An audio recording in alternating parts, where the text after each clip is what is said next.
historia de México que estuvo encabezado por Porfirio Díaz. El porfiriato comprende aproximadamente de 1876 a 1911, aunque hubo un breve periodo entre 1880 y 1884 en el que el gobernador Manuel González, quien era muy cercano a Díaz. Aún así, las decisiones importantes surgieron la misma línea política, por lo que todo este periodo se conoce como el porfiriato.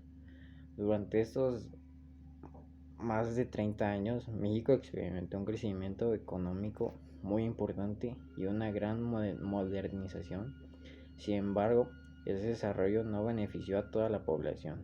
Mientras una pequeña parte del país acumuló riqueza, la mayoría de los mexicanos vivía en condiciones difíciles, con bajos salarios y pocas oportunidades. Esta desigualdad fue una de las principales causas de la Revolución Mexicana de 1910. La política del porfiriato. Uno de los aspectos más importantes del porfiriato fue la concentración del poder en una sola persona. Aunque México seguía siendo una república y se realizaban elecciones, en la práctica Porfirio Díaz controlaba el gobierno y aseguraba su permanencia en el poder.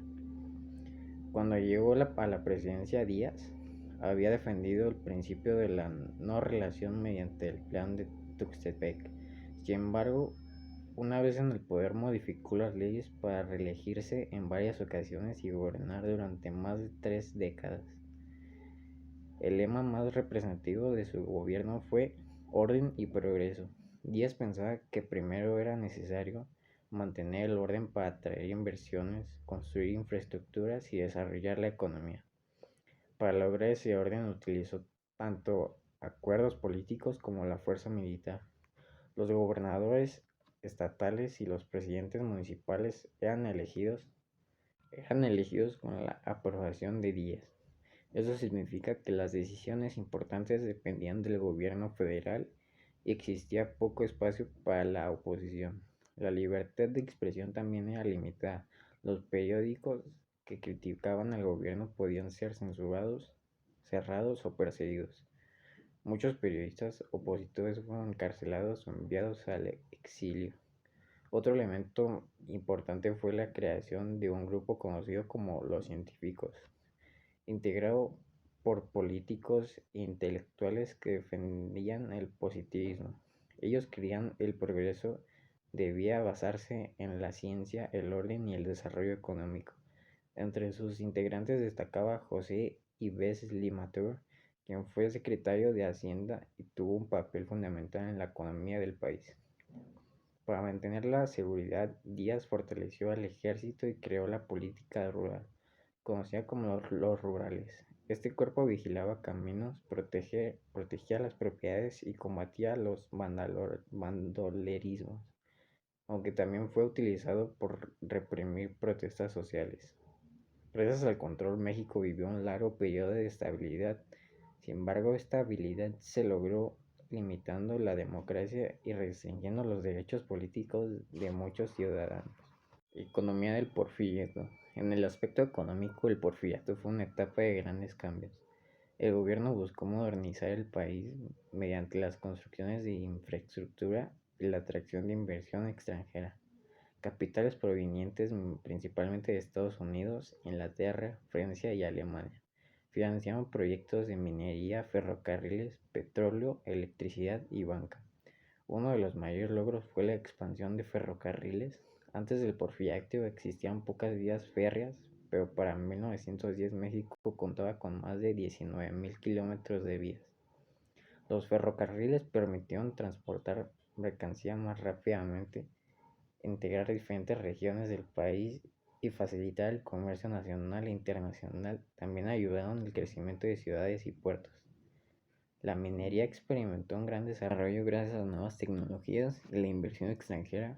México aumentó considerablemente la producción de plata, cobre y otros minerales destinados principalmente a la exportación.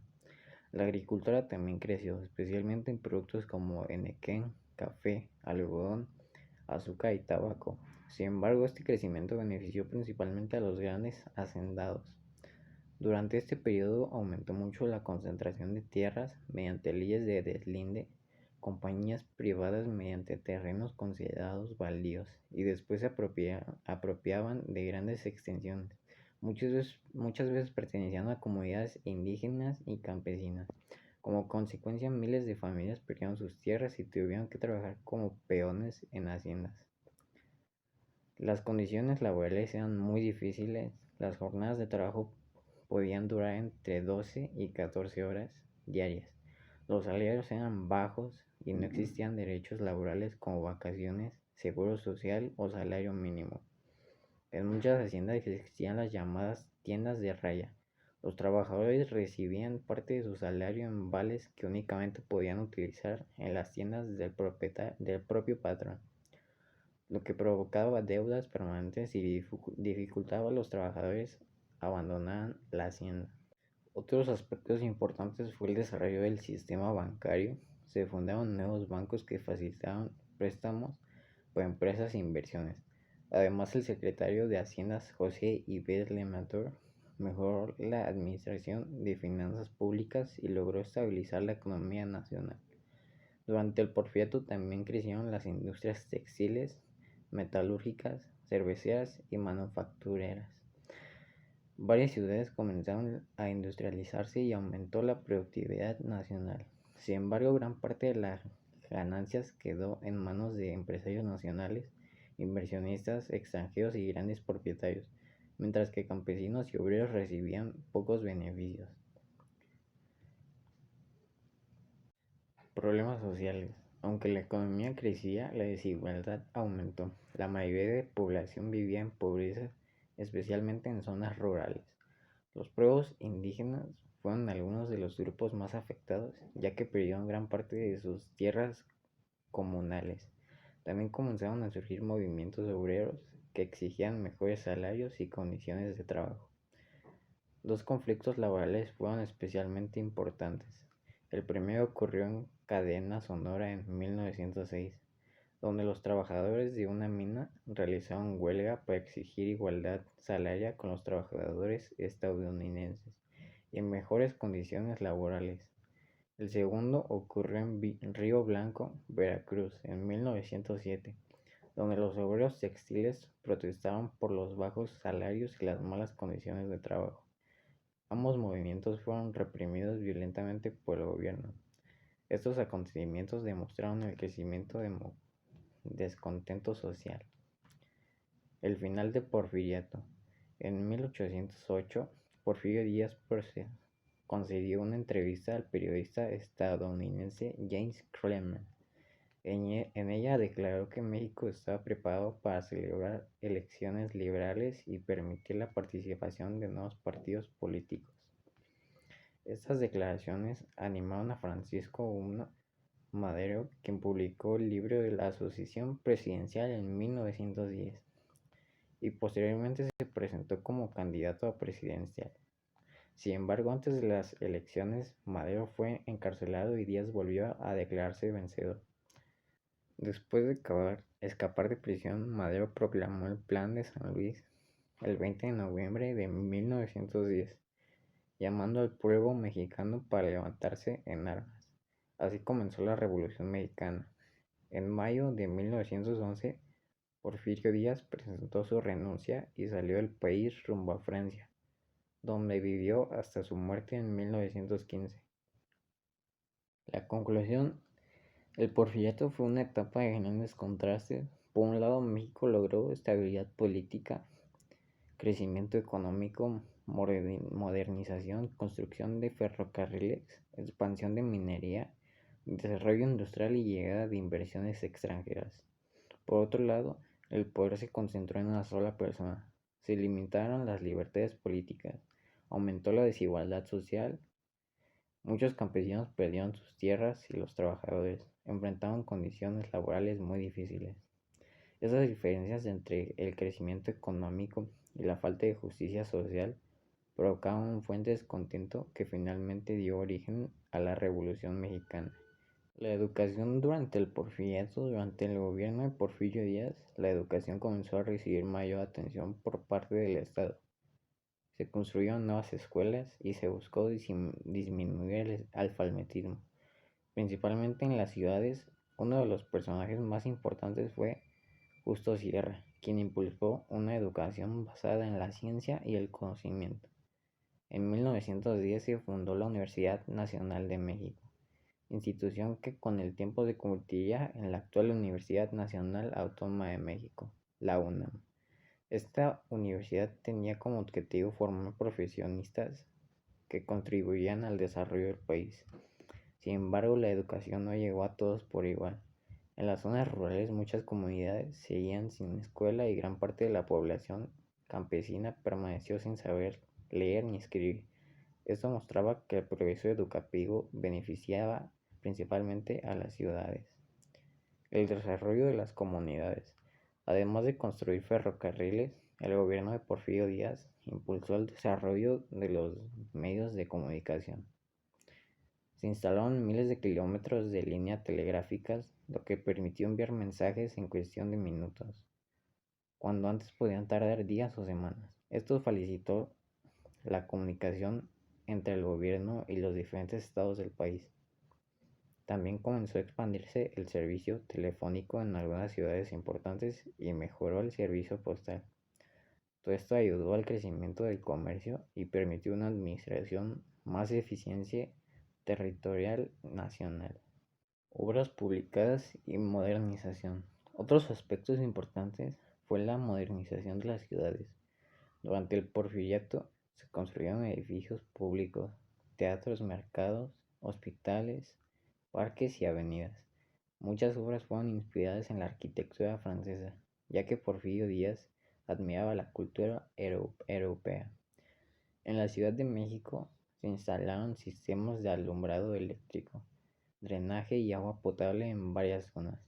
También comenzaron a circular los tranvías eléctricos, lo que mejoró el transporte urbano. Estas obras hicieron que México pareciera que un país moderno ante los inversionistas extranjeros, aunque muchas comunidades rurales seguían viviendo con grandes creencias. La influencia extranjera. Durante el Porfiriato llegaron numerosas empresas extranjeras interesadas en intervenir en México. Los principales inversionistas provenían de Estados Unidos, Inglaterra y Francia. Esas empresas participaron en la construcción de ferrocarriles, la exportación minera, el petróleo y la industria. Gracias a estas inversiones la economía creció rápidamente, pero también aumentó la dependencia económica de capital extranjero. Muchas de estas ganancias salieron del país y no siempre beneficiaban a los trabajadores mexicanos. Esto fue uno de los temas más criticados por quienes se oponían al gobierno de México. La desigualdad social. Aunque el país mostraba avances económicos, la riqueza no estaba distribuida de una manera muy desigual. Una pequeña élite formada por políticos, empresarios, hacendados y extranjeros encontraban gran parte de riqueza nacional. Mientras tanto, la mayoría de los campesinos y obreros vivían en pobreza. Muchos trabajadores trabajaban largas jornadas con salarios bajos y sin derechos laborales. Esta diferencia entre ricos y pobres provocó un crecimiento de descontento social que con el tiempo se convirtió en una de las principales causas de la Revolución Mexicana. El legado del Porfiriato. Hoy en día los historiadores consideran que el Porfiriato fue una etapa de claroscuro. Entre sus aspectos positivos destacaban la estabilidad política, la construcción de miles de kilómetros de ferrocarriles, la llegada de inversionistas extranjeras, el crecimiento de la industria, la modernización de las ciudades y el fortalecimiento de finanzas públicas.